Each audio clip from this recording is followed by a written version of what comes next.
Welcome back to another edition of Down the Middle. August of 2020 was the last time that we sat down with Leland Miller, CEO and founder of the China Beige Book.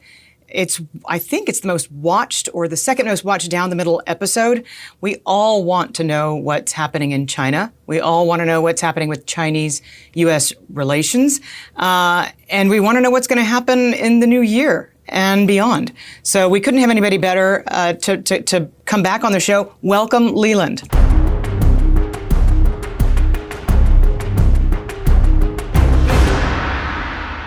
Let's take a walk back down memory lane. What happened after August of 2020 in the Chinese economy, and help the viewers understand the sequencing of the virus and what it meant effectively that China was able to reopen its economy as the rest of the world was shutting down theirs? Sure. So if we look back to the middle of 2020, which feels like forever ago, I know. China did a miraculous job getting back up, people back to work, factories up and running, the economy up and running, and it did a really good job of just recovering from the partial lockdowns. And one of the things that it did immediately was register. We're talking about like weeks after the lockdowns were lifted, in a matter of weeks, year-on-year GDP growth. So we knew this was complete nonsense because we're tracking this, operating capacity at factories. We're tracking firms saying how what share of their workforce is back. The numbers were not, they were getting better. It was impressive recovery compared to the rest of the world.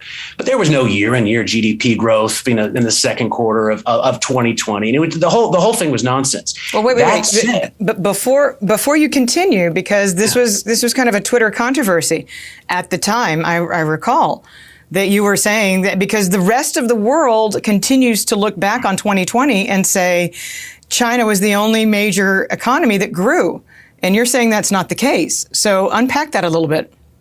Right. Well, particularly early on. So what happened in the second quarter, there's no mystery about this, is the Chinese government wanted a validation for their approach. And they announced year-on-year GDP growth, which, of course, Wall Street celebrated as this grand victory. Now, look, they were doing the right things and they did have a recovery, but they pulled all the GDP growth they would be announcing for the rest of the year and going forward back to the second quarter. When we finished 2020, we did not have positive year-on-year growth from the year before. Some of it's academic now, but people used to say, "Oh, come on, they're doing a good job. Don't be so hard on them." I said, look, this is really important because they're doing all the right things and they're recovering in a way that Western countries simply cannot do because, privacy and individual freedoms and other things that the West won't tolerate. And they're still not back to year-on-year GDP growth. So we have to understand that despite the fact that this government had a very effective recovery from the early days of the coronavirus, they're still having trouble. And the way it takes off from August 2020 or so is we saw an industry-led recovery. And the funny thing is, the government said that too. If you look at what the government said, what we said, all other data at that time were showing that the economy is being driven by manufacturing and property and commodities. Retail, no. Services, no. So, you had a very uneven economy. And where we sort of pick up from the last time we spoke is that this had gotten everybody who thought this grand recovery was underway very excited about the prospect for a normalization of this recovery. So almost universally, the market consensus was that you would have retail and services bounce back to sort of normalize this recovery that had been going on in 2021. Domestic-led consumption, the way that consumer spending surge, you're going to see that in 2021. Now, this was never going to happen. And the reason it was never going to happen is, when we looked at our data, sometimes you see things that are, some positive, some negative, and you have to sort of tell a nuanced story. This was not a nuanced story. Our retail data in the second quarter of 2021, when most people, almost everyone, thought that China was about to take off to a consumer spending surge, with some of the worst retail data we've ever seen in the history of China Beige Book. You not only had headline numbers that were bad, You had hiring was slowing quite dramatically, investment slowing. You had the lowest level of retail borrowing in a decade in the retail sector. So the idea that the retail was going to take off and consumer spending was take off, it was never in the cards. And we talked about this and people didn't believe us. And then boom, what happened? No consumer spending surge. And so this started to get people panicked. And you then had the government start their policy crackdown. And you both had Xi's tech sector crackdown start, and you had an RR cut, which looked like policymakers were on the defensive. And so everyone flipped from thinking this was the greatest recovery they'd ever seen to being extremely panicked about what China's prospects were. So this consumer spending surge didn't come. Policymakers on the defensive, RR cut, Xi getting antsy on the policy side. So everyone got really nervous. But the one thing that almost everyone agreed on is that, well, the China's traditional growth playbook dictated one thing. They are going to do big stimulus because they will stimulate into weakness in order to get their high growth numbers back. And our response was, no, that's not what they're going to do. Not because we had some philosophical view on this either way, but because we looked at our credit data and nothing was happening. So throughout 2021, people compare the deleveraging or the credit tightening in 2021 to what happened back in 2016, 2017, 2018. Totally different. Nothing happened. There was no deleveraging whatsoever, 2016, 2017, 2018. There was certain evidence of regulatory crackdowns. There was a little bit of, there was a shadow finance crackdown. There were some little baby things they did. And you'd see certain types of firms like state firms or large firms or coastal firms borrow less for a few months at a time. But there was no sustained deleveraging, slower additional leveraging at best. And there was tons of stimulus. There was enough stimulus in 15, 16 to lift the whole world out of its industrial recession. Right. And people just labeled that deleveraging, and they took the Chinese government's word at face value on that. Nothing was happening of the sort. 2021 is fascinating because they have really done a different job on the economy.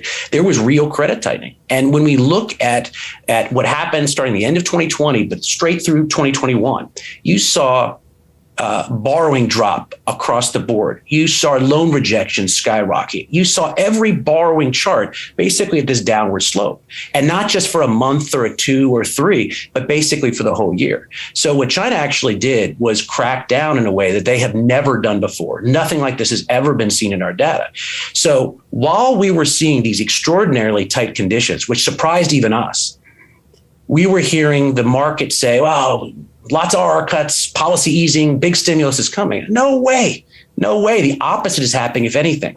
So this was leading us to the end of the year. Now, when no policy easing happened, and it looked like the Chinese government continued their strong policy of continuing to keep a relatively tight credit environment. No one had any idea what to do because they expected this retail bounce back. Didn't happen. They expected stimulus to compensate for the retail weakness. That didn't happen. People are pulling their hair out because this was not the China growth playbook that everybody knows. Why are they rewriting the playbook? Well, they're rewriting the playbook because China's economic growth model is at an end. And the party realizes it. Not every Western analyst will acknowledge this. But what's happened is that Beijing, there's been enormous nervousness for years that reckless credit expansion, and we have this in the US and Europe and Japan, everywhere else, but in China, it's even more aggressive since 2010.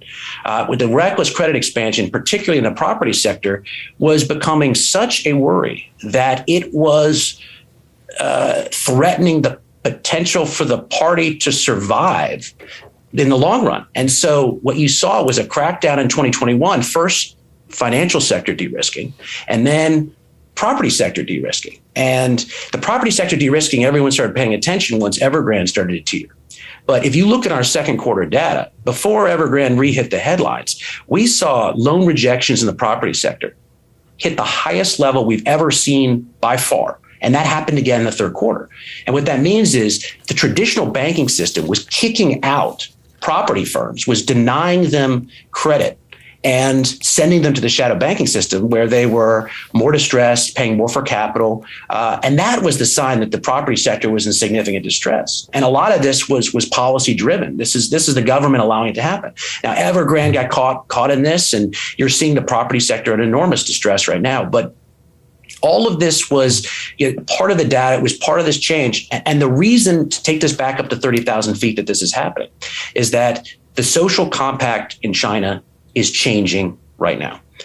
For decades, we saw the party promise the people, you support us and we will deliver you high levels of growth and we make you rich. And they can't promise that anymore, and they know it. So what the new social compact is we will deliver you slower, healthier growth. We will make a stronger China, and we will distribute this wealth more broadly so that everybody shares in it. And what's this common prosperity change to the social compact, you see on the social side, you see it in the policy crackdowns with the attacks on big tech and billionaire moguls and others, but you also see it in the economic policy making. And what we're seeing right now is a paradigm shift, the likes that we have not seen in 20 years in China's economy, to much slower, hopefully healthier, but much slower growth going forward. Now, the only reason I want to put an asterisk in there before your next question is 2022 is an anomaly. It's a political year. It's going to be different. And it's probably going to, for that reason, will cause a head fake for investors, because they'll say, okay, well, wait a second, they're easing conditions, they're going back to the old playbook. 2022 should not be seen as part of this trajectory. 2021 started it. 2022 has to be looser for credit conditions in order to improve market sentiment, so that both the Olympics go off well, but more importantly, Xi's coronation at the Fall Party Congress in 2022, when he appoints himself president for life or whatever it is. And then we can restart what is going to be a much more precipitous slowdown in Chinese growth going forward after that. But huge things are happening right now. But because the old playbook never applies, most people who are China watchers and have sort of lazily just been every time they see weakness, call a recovery. Every time they see a recovery, it's this playbook that's played on for 20 years. It doesn't apply anymore. And a lot of China watchers don't know how to deal with that. Well, I mean, we forget, don't we, Leland, that world trade contracted for the full year 2019. And that was driven by the growth rate in China, whatever that number is, slowing to a 30-year low. I mean, on a fundamental level. Well, let's walk through 2022 first, but then we'll go back and talk about where that 30-year low is or is not, if they've round tripped. But first, let's talk about 2022. And I'll tell you something. I had a friend who was in Beijing recently, and he sent me a photograph. And this is months ago, but he sent me a photograph of clear blue skies in Beijing. Mm-hmm. Now, why would there have been clear blue skies in Beijing when the Olympics aren't until February? You got to start early, I guess. I mean, there was a couple things in play. So you need to have blue skies for the Olympics. They were also really worried about commodities and inflation and other things in 2021. We started out the year, and the biggest questions we were getting was that, will China export inflation? No, they were, it wasn't even close. But, the worries were, what is going to happen to inflation in China, and will that radiate out to the world? What we saw in our data throughout 2021 was actually a much more modest picture than I think would be presented by these PPI and CPI numbers.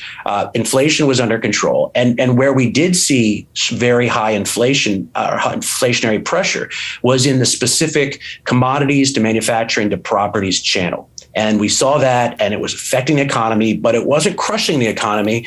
And that was sort of the lesson of this past year. That said, they had to do a lot of things on the policy side in order to contain commodities. They were shutting down plants, and it had all these effects. They were trying to control the supply side and control the demand side with an environmental policy on top of it. And so things just gyrated back and forth and back and forth. 2021 was a very difficult year to follow from that perspective. But that's one of the reasons I think that they were shutting down some of their plants earlier. Part of it was the Olympics and blue skies. Part of it was that they wanted to control commodities inflation.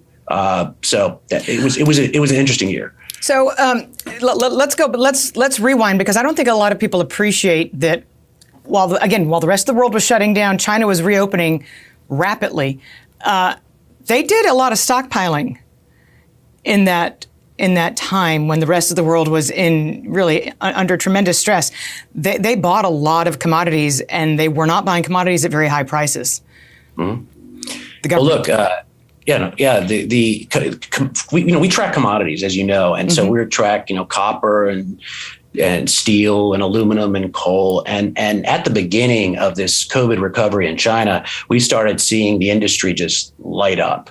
This was about 6 weeks before people started getting really excited about prices skyrocketing. But the industry started gearing up. The investment was going up big, and hiring was going up big, and interesting reports from firms on the ground. So, we saw this start to gear up. Where it got really, really interesting was after everyone had accepted that we've got this commodities rally going on in China, prices kept going up and up and up, and you had a bunch of firms on the street. Including one that I pick on all the time, but I'm trying to be better about this. They keep calling these ridiculous commodity super cycles. And what we were seeing in this is that, look, if you're looking in China and as the genesis of some commodity super cycle, you have to be able to tell the difference between what real demand for the real economy is and what speculative demand is. And it's very difficult in China unless you track the data, because in China, there's a closed capital account, which means that you have very limited investment options. If you're a firm or you're a household, you can invest in equities or bonds or property or commodities futures. And so what a lot of people do when they see the government or international conditions signal properties potential resuscitation or a big rally coming, they load on in, and there's enormous investment into commodities, and it sends prices up. And people who don't understand Chinese commodities look at those prices and they say, "Oh, look at all the demand. Look at supply and demand doesn't work that way in China." Well, I don't think most people appreciate other that. Things. I don't think most people appreciate that China has its own commodities markets. I think that's kind of the missing link in a lot of the thinking here. Right. And when we were seeing throughout this, now look, there was a lot of real demand. There's no question in this. But at a certain point, we hit this interesting time where prices were going up. But our reports from most of these industries were actually very negative. They were getting crushed because margins were crushing them. They started to gear down investment and hiring. And so if you think that there's this commodities price rally, as commodities super cycle originating from China, and firms in these major commodity sectors are reporting pain and worsening conditions, hold on there. It's not all about price levels. As a matter of fact, the price levels will get you in trouble if that's what you track in China alone. So, you had this very interesting time in which people were seeing this dynamic coming out of China, and they were assuming because some big shops on the street were calling this commodity super cycle that, wow, we are on this multi-year massive demand mega rally. China must be doing great. And then this starts to unwind, and people start to realize that they have been led down a dark path by these predictions. Well, that was one of the biggest calls going into 2021 was relative to the S&P, commodities had never been cheaper, and China filled in that narrative really neatly. But that wasn't the case. Well, as with all things, there was truth in it. But at a certain point, the rally diverged from being this demand-driven rally, and it became this speculative excess. Mm-hmm. And that's when the Chinese government, kicked in. So we have a lot of commodities clients, and they were like, explain to us how to understand this. And I said, look, the government does not think that it can squash inflation altogether. It does not want to destroy what the commodities rally to the extent that the commodities rally reflects demand on the ground, but it does not like what it's seeing on the speculative side. And so it will cut into that.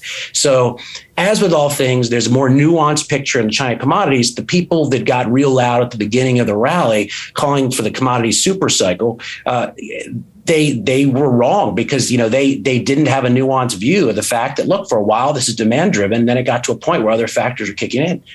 So if your prediction was that commodity prices were going to go up and up and up for 5 years or something, you're in an interesting position right now, considering what's happening in China.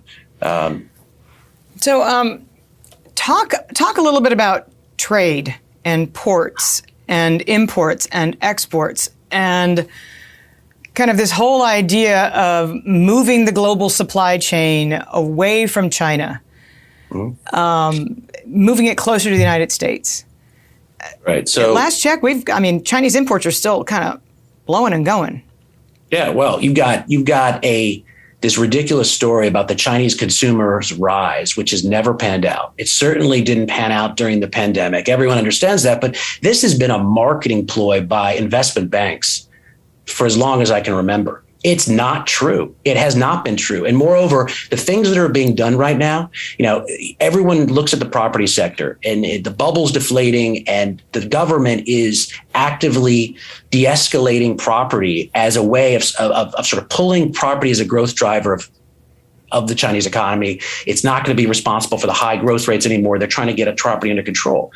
And what the government likes to sort of imply, at least, is that somehow magically domestic household spending, domestic consumption is going to fill that void. So where property once was, okay, property is going away, but families will spend more. Well, that sounds great, but what are they doing structurally to incentivize or to push that change? Nothing. And as a matter of fact, most of the things that are being done structurally right now are counter to that. So how do you empower consumers? How do you empower households? You can increase you can make the currency worth a lot more. You put more purchasing power in the pockets of households. Mm-hmm. You can transfer state assets to households or to the private sector. You can materially expand the government safety net so that people have to save less. Little things are being done on the margin for some of this, but by and large, this is not being done. And when it comes to moving state assets towards the private sector, we're going the other direction. So the government talks a big game about how, this consumption wave will replace, the household spending wave will somehow replace, other growth drivers.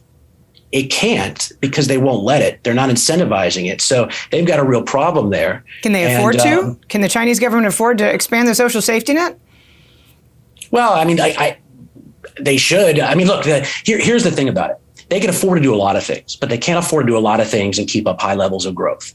So what we're seeing right now is not just the light bulbs going off, because the light bulbs went off years ago. It's a recognition that in order to strengthen the party's position, or at least make it less vulnerable going forward, they need to start making these structural changes. And yes, growth will go down. And yes, that will be a shock to some people's system. But in order for the party to make sure it's in a better position, they need to do it. So yes, they can put more emphasis on boosting the social safety net. They can do some more of these structural changes, but their price will be paid for it. And that's why when we look going forward, the idea that a lot of shops, every time they hear a bad headline, they shave 1/10 of a percentage GDP point from 2024. That's the wrong way to look at this. The way to look at this is we are going to see a far more precipitous decline in Chinese growth over the next decade. 2022, again, it's an anomaly. 2023 may gradually get into this, but they have already committed, and I would be surprised if there was a full reversal. They've already committed to strengthening both the economy and the party's position by allowing lower levels of growth. And that's what we're going to see 23 and on. So in the middle of that, there's 2022. And so, year of the head fake. Year of the head fake. I'm going to have to write this down. Year of the head fake. What are they going to do? Well, they have to improve sentiment, because there's no way in the world she is going to risk a negative sentiment in the Chinese economy, worries over his governance. He needs to be going into the Party Congress next fall in a position of strength. Now, what does that mean? Does it mean they're going to reverse everything they did in 2021? No, but it means that they're going to ease conditions off a very tight 2021 in order to make sure that people understand that, property firms won't be dying every day. They're going to cause some pain, and we're seeing in our data already. It's for weeks. They're already easing up on property firms to make sure that supply chains, there's not a cascade effect, either down supply chains or broader contagion outside the property sector. They're going to have to signal that there's going to be some more policy easing and looser conditions and more support to small, medium-sized firms. They're already doing a lot of this. The stimulus will probably be front-loaded, even more front-loaded now, because I think that they're scared to death of what the Fed might do. But I think what 2022 is basically, it won't be a reversal of what we've been seeing, but it will be eased conditions. It will be improving sentiment in China. It will be convincing people that China is an investable location, that the conditions are okay, and there'll be support for jobs, and so she will have a nice coronation in the fall. That's where we have to go. If conditions deteriorate for one reason or another, either because consumption falls off a cliff, which, by the way, we're not seeing in our data. But let's say that there's a big hit to consumption. Let's say the trade war re-escalates. Let's say the Fed does something that sends seismic shocks to the other side of the world. Then their response on the policy side will have to be more aggressive, because they are not going to let Xi get embarrassed, period.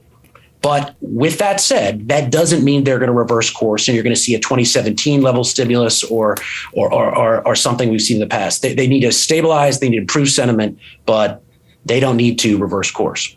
So why do I hear from certain corners that Xi Jinping is at risk?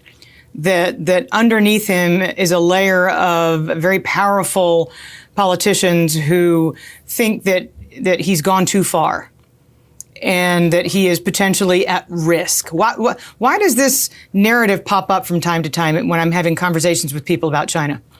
Well, I mean, it makes for a sexy essay to talk about. Look, a lot of it's true. I mean, there's no question that Xi has been destroying wealth, particularly in 2021. He's been bashing vested interests. He spent the last 10 years eviscerating his political opposition and stealing their wealth and throwing a lot of them in jail. And so there is opposition to Xi Jinping. The question is whether it can rise to a level where his future leadership is threatened. Now, I don't know anybody who can answer that question with any level of certainty. It certainly doesn't look like that's happening. I don't think that's the expectation. I understand why people are cautious about simply assuming that Xi runs without opposition and he can do whatever he wants. That's clearly not true. There is some level of consensus making in leadership, but I think there's no evidence yet that Xi has run into any type of buzzsaw that will sidetrack him or, threaten a coup in the future. I've never seen any evidence of that. So I think it's smart to be nuanced in your, portrayal of his leadership, which is, oh yeah, he's strong, and yeah, he's there's a one-party strongman rule, but Xi is not without limitations and restrictions on his governance. So that's true. But right now, Xi also rules the roost, and I don't see that changing anytime soon. So when is the Congress, and if he prevails, what's next for him?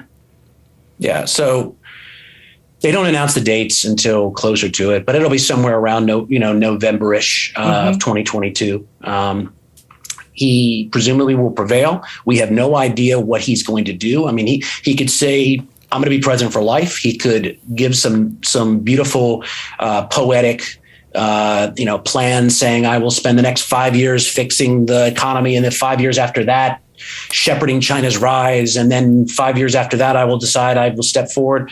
Maybe he doesn't address it at all. He just everyone understands he's king for life. We don't know what he's going to announce. We also don't know whether he's going to appoint successors. So one of the major problems, and this is underappreciated, I think, is that the Chinese system has worked a certain way since Deng Xiaoping. And that is, you get 10 years. Halfway through at the party Congress, or the party Congress we're talking about is every 5 years. And at the 5 year mark, you appoint, two successors and some younger cadres under them to be the new leadership. Then they compete. But mostly it's foreordained who's going to be the next leader for the most part. And then you transfer power every 10 years. And this has been thrown off. And there are no successors in waiting. And it's been a very dangerous thing to be a successor in waiting under Xi Jinping. So we don't know whether he's going to allude to the next generation, whether he's going to not, which could create enormous political power vacuum in there. What happens if Xi gets a heart attack? What happens if he falls down the stairs, when he's reciting his Xi thought and, goes into a coma? I mean, we don't know. And the more there's a power vacuum under Xi, the more dangerous this is. So we don't know what he's going to do there. Does he know? I don't know. But there's all these interesting questions that need to be answered. And then once he has his third maybe fourth and fifth and whatever term secured. I think he restarts this restructuring program for the Chinese economy. And he gears the narrative, which is important as anything else, both domestically and internationally, towards this slower, healthier growth that will assist China's rise and will be the new social compact of the Chinese Communist Party. Demographics. We're hearing more and more about demographics, that it is impossible for the Chinese economy to rise, given the one-child policy and the backfire that's become demographically. If you're Xi Jinping, how do you answer that? Well, on demographics, the ship has sailed. I mean, you can see that the incredibly belated panic they're going through right now, shifting from a one-child policy to an enforced three-child policy, encouraging, comrade, just keep going, more and more children, let's do it.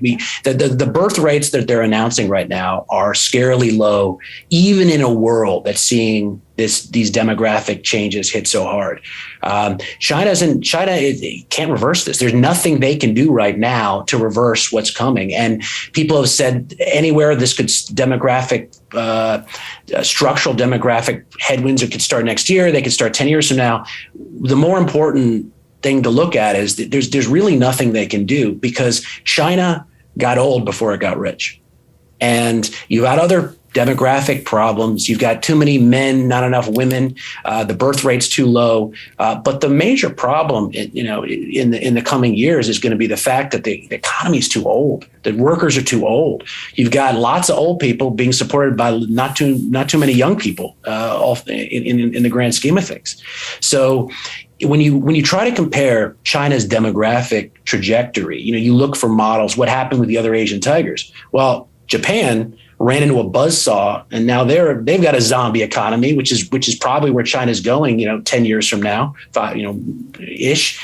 But they got rich first. And so they're in this weird twilight zone where, as their demographics fade, you can actually have per capita incomes go up as the GDP falls and other things slide. And, because you're a rich economy, you can move on from this, despite the fact that your population's dwindling. And something similar happened to Korea, and Taiwan got rich too.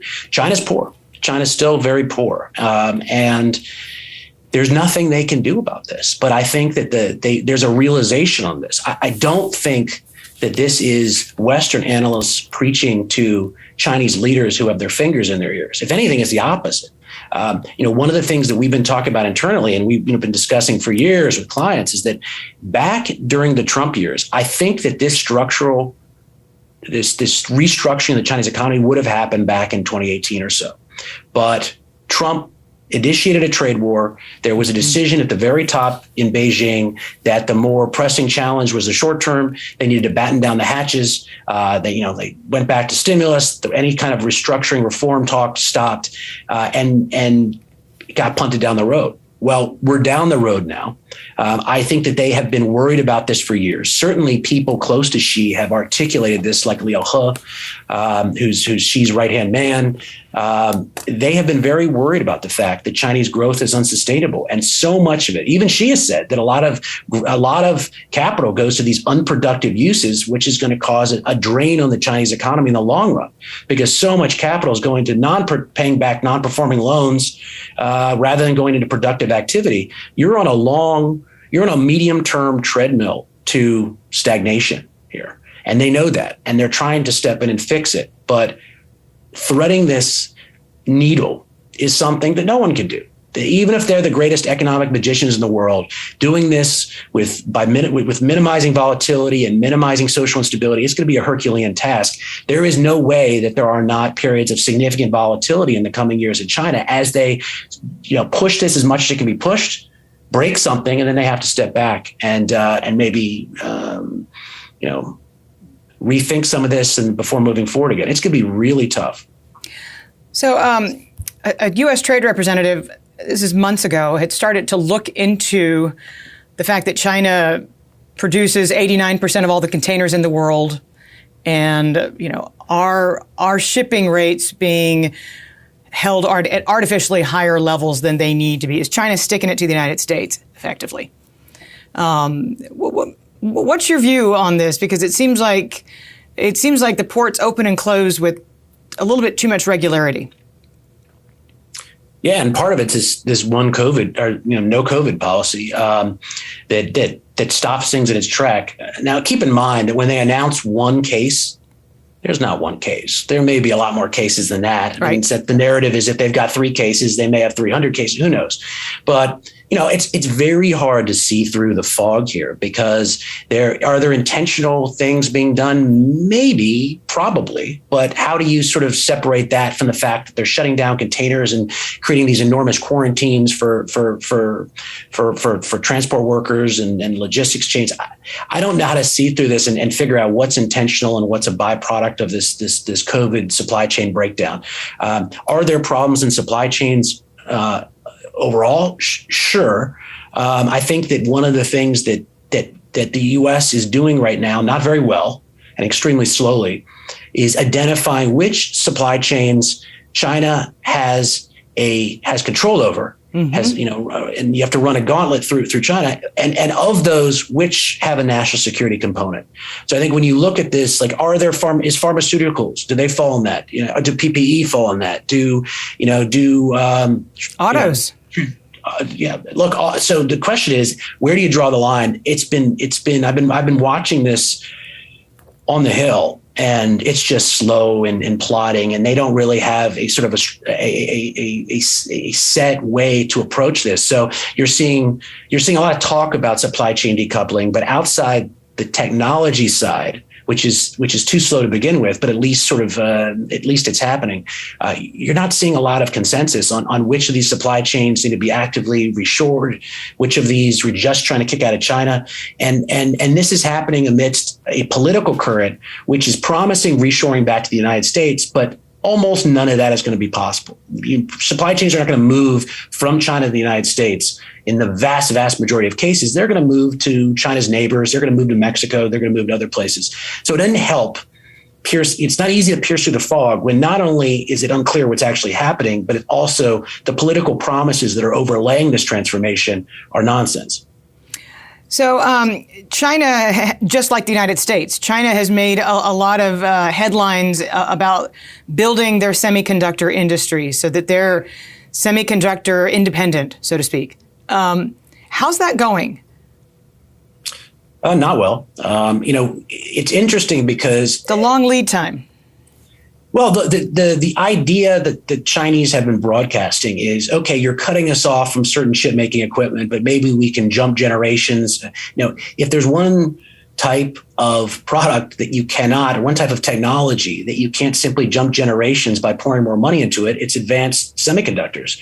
It's the 10 nanometer and below chips that the Chinese economy, Chinese companies cannot produce. Now, the one thing that is receiving a lot of attention, it receives attention under the Trump administration, it's receiving attention under the Biden administration, is, to what degree do you ring fence China off from not just advanced tech, but everything related to chip making, chips and chip making? And there was supposedly a plan under this administration back in the spring. They were so close to announcing these export control reforms.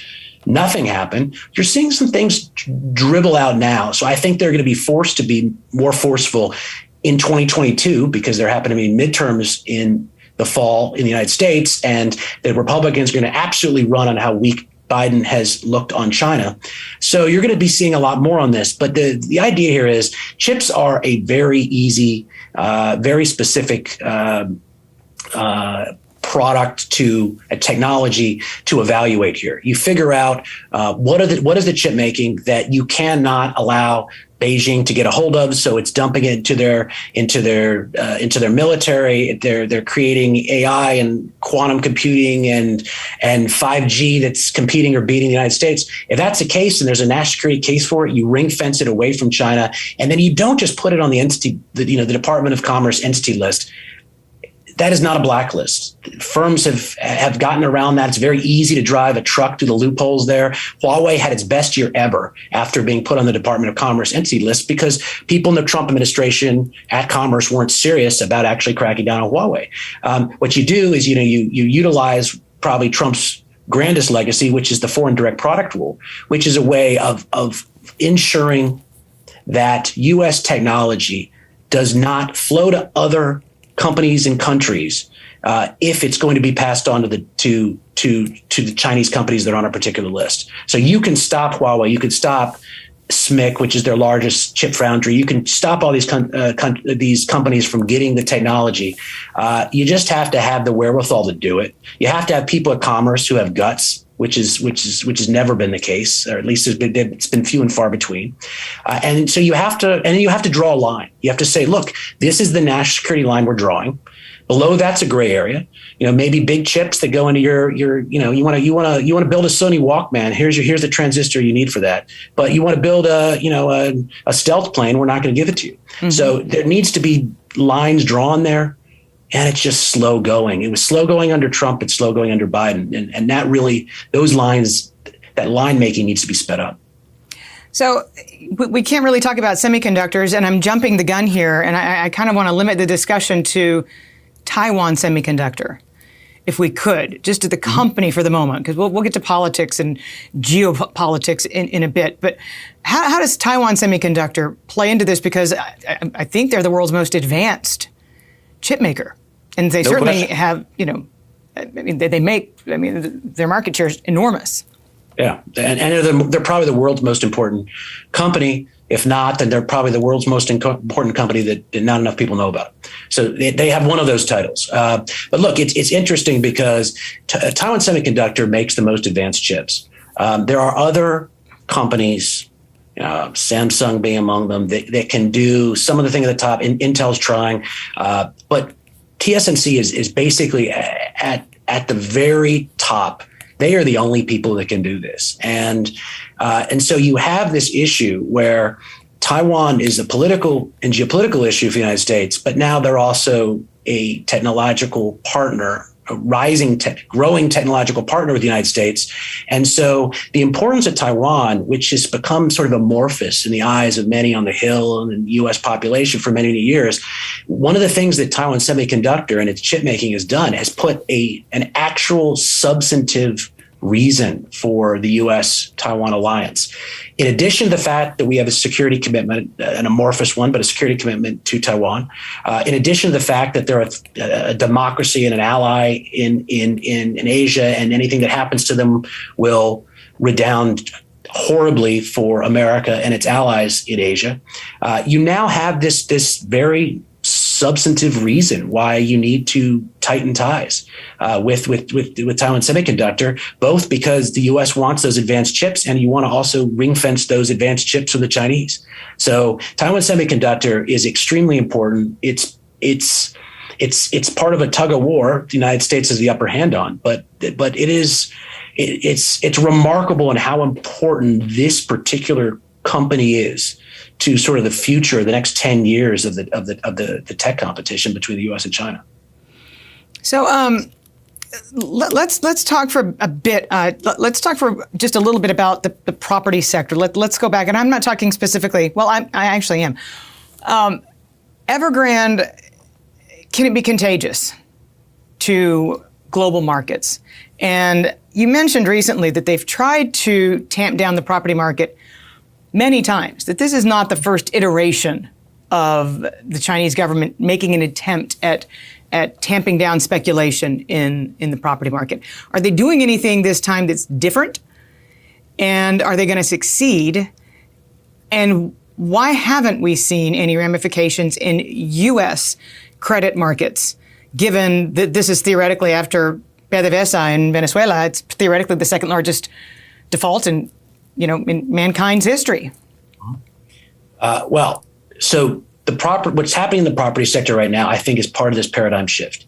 It is not the property slowdown of 2014 or past years where we saw things decelerate and borrowing slow, and then all of a sudden the leadership got worried and then reverted things back. I think this is the end of property as a major growth driver for the Chinese economy. Not a growth driver, but a major one that they use in order to, speed up property at the end of the year so they can hit their high GDP targets. I think the high GDP targets are going to go away. I think the narrative of the high GDP targets, high GDP is going to go away. I think property is going to be contained. It will not be this downhill slope, tightening until all the bad firms go away. They're going to have to ease up every so often. They're culling the herd. They save some, they cull the herd, they save some. So there'll be some ups and downs. And in 2022, there's going to be a lot of ups in that because they're already easing. We look at our property sector data, they're already easing in the property sector to make things better and improve sentiment and to contain the worries. So I do think big things are changing going forward. The reason that I don't think that this has become a global issue is because it's not a global issue. I was speaking to some senior people at the Fed the other day, and I said, I hope that you guys were joking about China's property sector being one of your major risks. You guys have a lot of risks. China's property sector and contagion from it is not one of them. And the reason for this is that, for years we've heard that, the U.S. went through its Lehman and then the Europe's had its problems. And so China's next.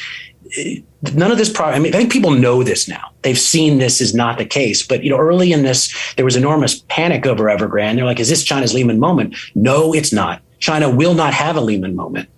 And the reason for this is, unlike the U.S., unlike Europe, unlike other places, China is a non-commercial financial system. It has a non-commercial financial system. What that means is that when it has a problem, it can essentially just take capital from one side of the financial system and plug holes in the other. Mm-hmm. And you're not going to have the counterparty freeze up that happens with a sort of a Lehman moment, because in the Chinese economy, the government owns or controls all the counterparties. So if there's a potential stoppage, it can order borrowers to borrow and lenders to lend and suppliers to supply and all the other counterparties to do whatever it wants. So you're never going to see a counterparty freeze up in China because that's not the way the system works.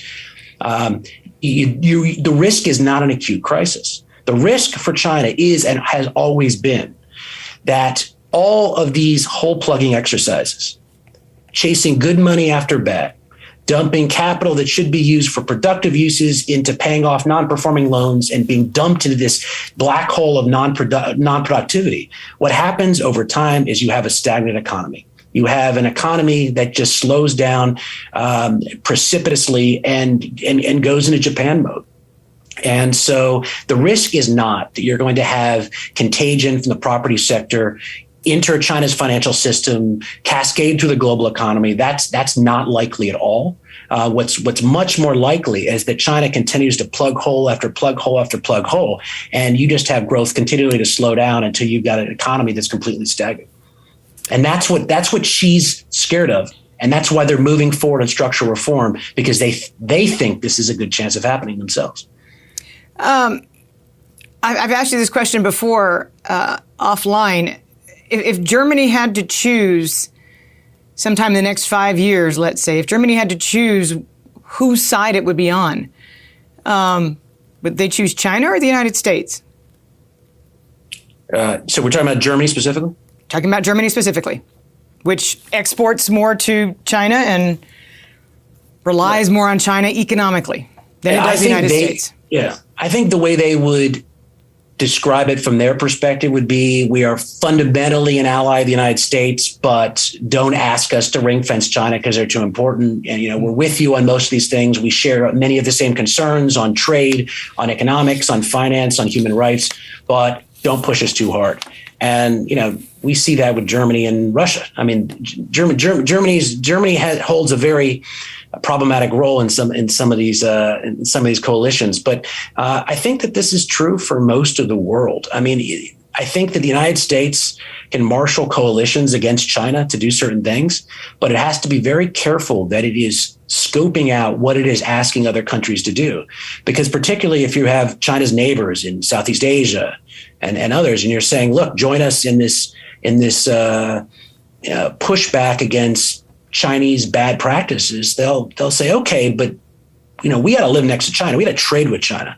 We got to swim in the same sea as China. This has to be nuanced. And I think one of the main problems, regardless of the party, one of the main problems in scoping out a China policy has been clearly defining, what our ask is of our allies and those we wish to be our allies when it comes to China. I think people are just starting to figure that out, or think that through at least.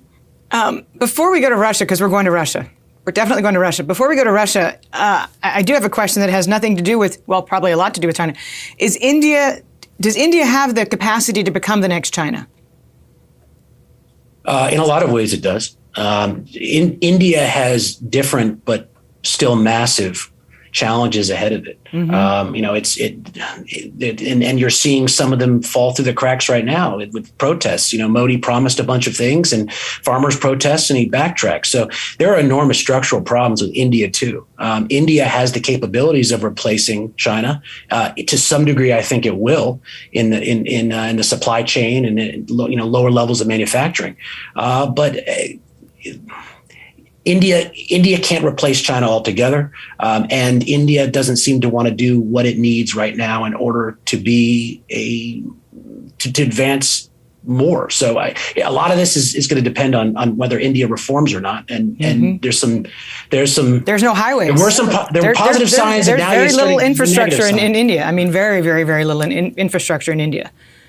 That's one of the many problems they have. So we'll see. India will fill that role to some degree, but I am not confident they can just slide in there because they're not doing what they need to do in order to develop their economy and infrastructure. So let's ask the same question I asked about Germany. First of all, how's the relationship between Vladimir Putin and Xi Jinping? I mean, I don't think that there's really a relationship. I think that, historically you have to understand that Russia has been scared to death of their Chinese border. So it's funny watching, U.S. talking heads talk about this Russia-China axis as if it's anything more than a way to sort of poke the United States and poke the West and try to look like they're creating leverage for themselves. Russia's totally nervous about losing half their country to Chinese going over the border. They've always been fearful of that. So the idea that they have these common interests, they don't. They can work together, and if they can frustrate some sort of U.S. platform, they'll do it. But these are not two friends. These are two countries that look nervously at each other, and or at least one direction looks nervously at the other, and the headlines that you see from their little get-togethers don't reflect this. But these are not two friends plotting world domination. They're pretty focused on each other too. So, are there allies that China has that we should be worried about?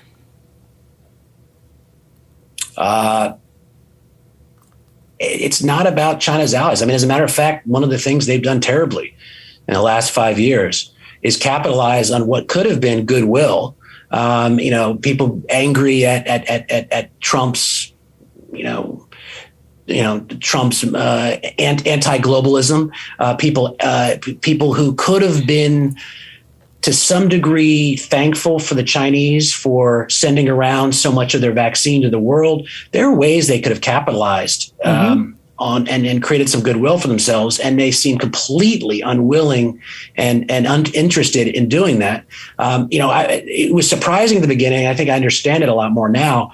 They're just so focused on the domestic messaging that the world's keeping China down, that and just rallying everyone around the flag, that they are constitutionally incapable of creating goodwill. So as much as the United States does wrong, China is doing more wrong in terms of making friends and influencing people. And so it's not about Chinese allies per se. I mean, there are not a lot of people we look at and say, these guys are in bed with the Chinese and we don't know what to do with them. Mm-hmm. It's more a fact that how do we marshal a coalition against Chinese bad practices without it splintering because it's too broad in what we're going after.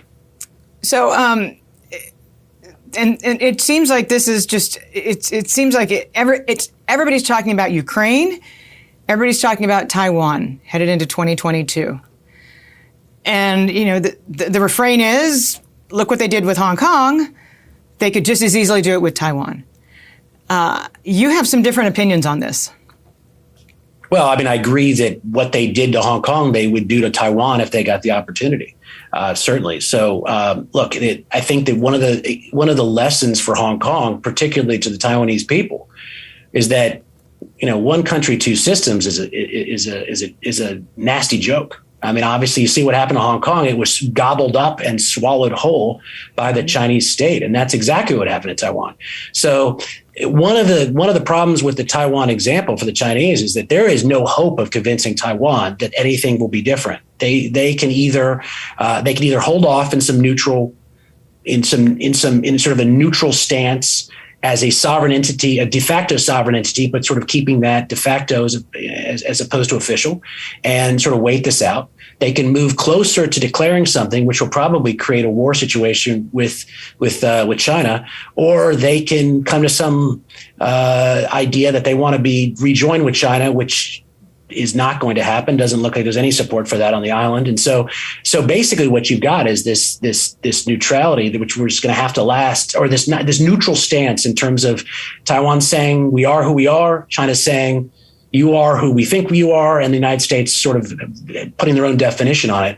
But this definitely upped the stakes for Taiwan, because there's no going back to this. There's their current situation, and then changing the status quo, and the status quo will probably lead to war. So things are a lot more difficult now than they've been in years. Well, I mean, I don't think the stories are made up that you've got missiles flying pretty darn close to Taiwan. I mean, there is saber rattling going on. Yeah, and it's serious. I'm not part of the crowd that thinks that the Chinese leadership is planning their invasion of Taiwan right now. There's a million reasons to assume and to think this is not going to happen. The one reason it's not completely nutty is that everyone can do their game theory on China. And if you do game theory on China invading Taiwan, you invariably come to the conclusion, I know this because I've done it many times, that China will not invade Taiwan. Not now. They can't invade now. The downsides are enormous. The challenges are enormous. They may not be able to accomplish it. They haven't had operational experience militarily for decades and decades. There's all these reasons why they will not invade. And they're sure as heck not going to do it in 2022 if Xi Jinping's got his eye on November-ish. Right. Well. So here's the small percentage chance why everyone could be wrong on this. And again, it's a small percentage, but it's not zero. If Xi Jinping thought that his status was being threatened, that in order to secure his term going forward, his president for life, he needed to make a deal with hardliners to move on Taiwan, or to move on Protus Island, or one of these outer islands, make a move towards Taiwan.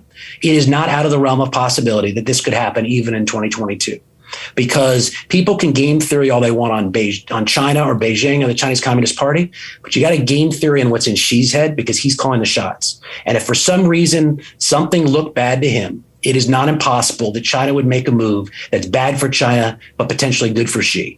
And do I think this is going to happen? Very, very low possibility. But it does deserve to be articulated, because in past years, the idea of China invading Taiwan, I would sort of brush these aside. This is not realistic. They're not going in. They're not ready. It's not impossible right now. It's not likely, but it's not impossible. I mean, I don't want to get too political here, but don't you feel like they're in a better position given who is occupying the White House compared to his predecessor? Maybe. I mean, look, the worry under Trump was that he was going to sell out Taiwan for soybeans. I mean, so that was a worry. Biden hasn't shown himself to be particularly tough on China either. So I think, yes, maybe that, but ultimately the answer is that the U.S. populace, do they want war? No. But will Congress and people allow for Taiwan to be invaded without going to war against China? I don't think so. I think that regardless who the president is, regardless which party's in charge, that if Taiwan was invaded by China, the U.S. would go to war. How do people on the mainland feel about Taiwan? They think it's their Texas. I mean, I think that, I think that there is very strong feeling that as a Texan, I have to write that down, Leland. This is our renegade province, and stay away from it. I mean, there's not a lot of back and not a lot of debate about whether Taiwan is one status. There is a consensus, a strong consensus on the mainland that Taiwan is part of China. And part of it's because they've been drilled in with propaganda forever. And part of it's because that's what countries do. They want to recapture their old glory. But I think that there's no question that Chinese sentiment on the mainland is very much, it was very much Taiwan's part of us. Ours. Taiwan is ours. Yeah. Let's shift gears a little bit to the U.S. economy and to why Xi Jinping is scared out of his mind about the Fed, and what could possibly emanate from, obviously, what we're anticipating as being a more aggressive Fed. It seems like Jay Powell 3.0 is Jay Powell 1.0. He sounds a lot like he sounded in 2018. I think that all the headlines right now in the financial media are very negative on China. They're talking about how scary the retail sales data is, how scary the property sector mess is. China is going to be forced to big time policy ease because it's worried about its economy. I think those concerns are overhyped. I think that by and large, the big worry in Beijing is on the Fed and how that will constrain Chinese policy going forward. And it's one reason why the Beijing has been moving up probably its timetable for easing from early, from sometime in 2022 to already, late 2021, because they understand that it will be very difficult to watch a Fed rate hiking cycle start and be talking about easing policy because they are so fearful of the lessons of 2016 when they had this capital outflow crisis, and that scarred them. The currency devaluation, which wasn't a currency devaluation, but which went terribly, has scarred them. And I think that the capital outflow crisis scarred them, and they have worked to make sure this doesn't happen again. So I think the big fear next year is not on this domestic weakness, which is already in China Beige Book data in the midst of being dealt with to some degree. I think what they're really worried about is the fact that they are going to be constrained in what they can do from monetary policy in particular, but to some degree in fiscal policy, simply because the Fed is going the other direction and they don't want to cause outflows. So this is the constraining factor on them, and it's forcing them to move up their timetable, I think, for easing a little bit. But I also think it will further encourage the Chinese to not go big on policy easing next year unless they enter panic territory. So if things start falling apart and markets are crashing and there's a big China panic, then all bets are off. But short of that, I think the idea that this domestic economic weakness is going to cause the government to go big on policy easing, I think that's mistaken, and I think that this is going to be a further constraining factor on it. They're going to want to improve sentiment. They're going to want to ease conditions. They're going to want to make sure that things are better in 2022. But they're going to be constrained into how aggressive they can be, and I think that's what worries them. Not because they plan on being aggressive, but because this is going to be a real constraint on their policy going forward, and markets are going to know that. Well, so let's talk about the Fed for a little bit here, because I can't recall a time in the last 25 years that I've seen a yield curve compress as fast as this yield curve has compressed. I mean, we've gone from 160 basis points on the 2-year, 10-year spread to 80, since April. Do you think the Fed is going to be capable of hiking rates if this yield curve continues to flatten? I mean, we've got a lot of fiscal unwind in the works right now that really people aren't talking about very much. This child tax credit, for example, is just one of them. But do you think that the Fed can tighten, truly raise rates? Well, I think it can raise rates to a point. I think it will hike next year. So it's signaling 3 hikes, or can it do 3? I think it can do 3 hikes. I understand the fear that things are going to get broken. I think backstopping a lot of this is we are definitely in at least a temporary period of semi-scary-ish inflation. I also think we live in a deflationary world. So I do think that, the way that the Fed has looked on it, and it's made them look bad, but to defend them a little bit, since nobody else will these days, I think what they saw is there are these temporary factors. You can't say the word transitory, so I won't. And there's these supply chain breakdowns, and there's this stimulus demand, and everything is creating these major inflationary pressures. But that's not the world they're going to be living in. So how can they pierce through part of this without flipping and then having to flip again down the road? So I don't think they've handled it well. But I think their idea is that we're looking at 2 years of serious inflationary pressure, and then we're going to revert to what is essentially this deflationary, this global deflationary environment, and we don't want to be too far over our skis in that direction. I don't think they're going to be. I think they're going to have very limited ability to hike, but they will be able to hike. They'll be able to get off the ground, and then the big question will be what happens in the end of 2023. In my mind. I know you look at this differently. Well, so where do you see the U.S. economy headed in 2022, given you've got a unique prism up there on the Hill? What do you think the outcome of the midterms is going to, how do you think that's going to change the economic dynamic in 2023? So walk us kind of through how you see the next year into the next year proceeding. So I think that the chances are Build Back Better gets done early 2022. I think that the Fed is tightening quite aggressively in 2022, relatively speaking, and I think that the Republicans crush the Democrats in the midterms, and I think the China policy gets tighter throughout. So where are we in 2023? I mean, that seems like a decade away to try to predict at this time. But right. Look, but you think, but back up. Why do you think Build Back Better gets done, given it seems to have been pushed aside for the moment? Because Manchin is going to have to make a decision. And the decision is how much, will he allow this to go down in flames, or will he take some pullbacks and declare victory? And there's going to be enormous pressure on him. It's by no means preordained that this is going to happen. What the agreement that has been agreed to by the caucus versus what Manchin will accept are not the same thing. So someone's going to have to break. And the question is whether Manchin's going to step up and doom Biden's program. And so pressure is starting already, massive pressure. They're going to have to pull some things back. It's not obvious that this is going to succeed, but I think it will. I think the odds are it will.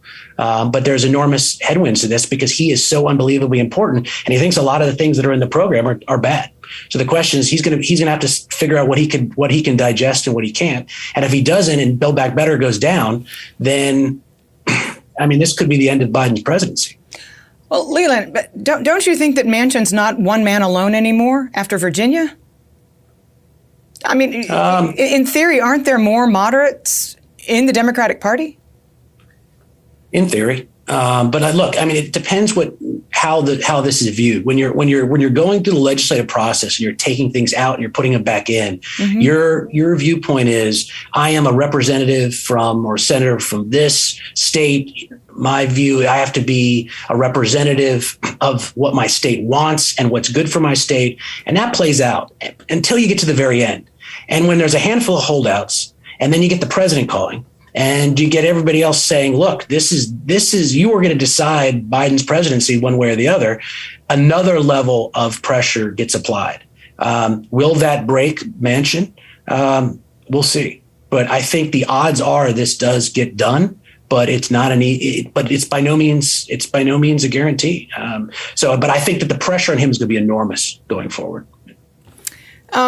Let's shift gears for just a bit back to investing. We've seen obviously this major crackdown, but at the same time, it feels like out of the other side of their mouth, Chinese officials are welcoming with open arms foreign capital. And there's this treasure trove of trillions and trillions of dollars of retirement assets that looks so attractive to U.S. firms. How bridge the gap? If you're a U.S. if you're a big U.S. investor, are you investing in China? Do you not fear nationalization? I think it's less nationalization and it's more fear that you can no longer properly assess the political risk environment. I mean, for years we have been explaining here's the problems with this and here are the risks, and quite frankly, people would tell us, clients would tell us, like, we don't care. Like, we're not gonna worry about the variable interest entity structure. We're going to invest in Alibaba because if we don't, we'll get yelled at. We'll have bad returns. So this has dominated for years, and because of that, a lot of investors were not particularly savvy in China. They just thought they had to have investment in China in order for them to have a well-rounded portfolio and to get those returns and to get, have those big, great companies in their portfolio. You could look at it now, and obviously the last year has taught one lesson, which is things that people didn't think were possible are now very possible because the party's priorities are more important than shareholders. And that was always true, but now it's very, very clear how that can play out in practice. So if you're when I get asked all the time, is China investable or not? And the answer is yes, but you have to have significant risk tolerance to be able to do this. If you're a hedge fund trying to make a profit, then this may be a great environment for you because you're seeing values that are where you want them to be, but you're seeing a political risk environment you need to synthesize into your equation, and maybe someone like us or someone else who can make you smart on China, and then you can play this in a way where you can make a lot of money. If you are a large money manager, your pension fund, and your previous thinking was, we have to have the China story in there, everyone wants a China story, that's a really bad rationale right now to be invested in China. You will not have the flexibility to be able to get in and out. You're not going to have most of them do not have anywhere near the level of sophistication on China that would allow them to see things before they happen or react in any type of real time. Mm-hmm. So the issue is that if you're that type of entity, China probably is uninvestable right now. And that's completely separate from the reality that we're going more and more towards realistic delisting. A lot of the things that have happened and have been threatened have been sort of out there, and they haven't been real. They've been people threatening, delisting from U.S. exchanges, but on some long timeline. As we continue to make it more and more political, what companies you're investing in China, the problem is that there's no clear line, that if you're investing in Chinese companies and the party sort of controls where those companies give the data, and civil military fusion is not some sort of black line, it's this gray line with all the advanced companies in the entire economy, it's getting harder and harder to be sure that your investment will not fall in a danger area where you will end up losing money. And I think we're getting closer and closer to a point where nobody's going to want to defend the investing into China thesis. And you're going to get more and more delisting, and you're getting more and more restrictions about investing into Chinese securities. So this is going faster than I would have thought a year and a half ago. I'm quite surprised by how fast we seem to be going down this line after it being sort of a facade, this mirage, at least for years. But there are real problems. There will be some decoupling in the coming years that I probably thought was unrealistic a few years ago. So let's round up with the whole idea of the dollar, central bank digital currencies. Is a central bank digital currency a matter of national security for the United States if China has one? Maybe, but not for the reasons people think. The reason to do a central bank digital currency is because if you're the largest economy and you're not going to want to be the only, Fed's not going to want to be the only central bank that doesn't have a digital currency when Japan has one and China has one and everybody else has one along the way. They're going to want to be a leader in this, and it's going to happen. The trajectory is saying it's going to happen. But the reason to do it is not because the digital yuan is out there and it's going to eviscerate the dollar as a global reserve currency. People get this so wrong. They get this so wrong. The digital yuan is a surveillance tool on the Chinese people, and it will allow, in addition to being a surveillance tool, some very novel things for Chinese economic policy making. So, for instance, let's say, and the Chinese love to tinker. They love to tinker with their economy. And so let's say that they are seeing weakness in tier 4 and 5 cities. Consumption's really down. They want to stimulate, but they don't want money to flood into Beijing, China. They want to do targeted stimulus. Well, this allows you to use monetary policy as fiscal stimulus. And what you could essentially do is create exploding vouchers so that people in specific places or doing specific things or in particular industries can see their wallets fill up with spending money that maybe expires in 4 months or 4 weeks or 4 days. And they can create sort of explosive, immediate stimulus with the push of a button. So what this allows Beijing to do is some really interesting things in terms of micromanaging its economy. And, Beijing loves to micromanage economy. The scary thing about this is we are crazy if we don't think that the Fed will be under enormous political pressure to do similar type things. I don't have to preach to you about this by all means, but I think as central bank digital currency, if you start to figure this out, there's a lot of ways this could go. But the idea that the central bank will have essential control over all these wallets and could, let's say there's disadvantaged people in some industry or some sector geographically or industry wise, and some political forces want those people to be rewarded. You're going down a road where the Fed is going to be constrained or in terms of their independence. And so the closer we go towards a central bank digital currency, the more pressures against Fed independence there'll be. I still think we're going to have one because I think that the China thing will I think we're still going down that route, but I think that the problems we're going to encounter are going to be enormous. And I don't know if the system is going to be capable of resisting them. So I am very, very worried about the United States creating a central bank digital currency. And it has nothing at all to do with China. It has to do with politics. Politics, yes.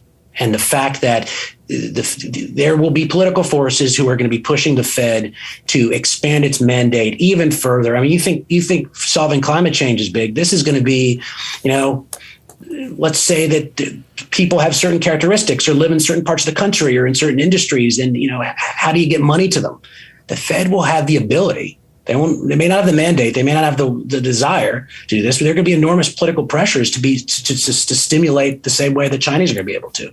And it's going to be a disaster. The Fed should not be micro-administering fiscal policy through a digital currency, but those possibilities open, or they potentially open, as you create this thing. So I'm very worried, but I still think it's going to happen. Don't you think that would place the dollar at kind of an existential risk? Possibly. But, the issue with the dollar, as I think you're alluding to, is that the dollar could be, if anyone screws it up, it'll be the U.S. screwing it up for itself. China's not going to, ascend to global reserve currency status. There is no other currency that in the coming decades could become the global reserve currency unless the U.S. screws it up. And the U.S. could screw it up. And I think that there will be enormous pressures on them to do on the U.S. and on the Fed to do stupid things, and that will eviscerate the dollar's credibility if we're not careful.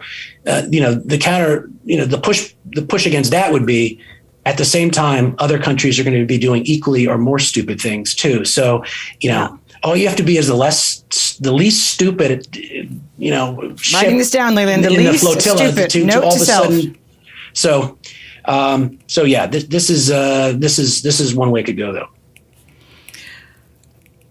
All right. Well, let's revisit all of this after the Congress, because it'll be interesting to see how this year pans out. And interestingly enough, after the People's Congress and after the midterm elections, which are around the same time. So a busy November we've got coming up, and I'm re-edified on China. All of the viewers will be as well. Thank you so much for your time. I really appreciate it. It was my pleasure, and I will look forward to circling back with you and grading our homework for how how all my predictions went. Good. Awesome. Thanks. Take care. Thank you. Well, I hope that you're disabused of a lot of the myths that surround China and a lot of the hype and a lot of the misinformation that is spread about the Chinese economy. If you enjoyed Leland's interview, Go back and watch the very first one and see how very prescient his views are, and see how unique a lens that he's got on the Chinese economy. And I think you'll thank me for going back and watching that if you didn't watch him the first time. And again, always come to quillintelligence.com. I'd love for you to look at the research as well. Leland helps me with my views with China, and I share that with my subscribers. And until the next time, this is Danielle DiMartino Booth with Down the Middle. Thank you.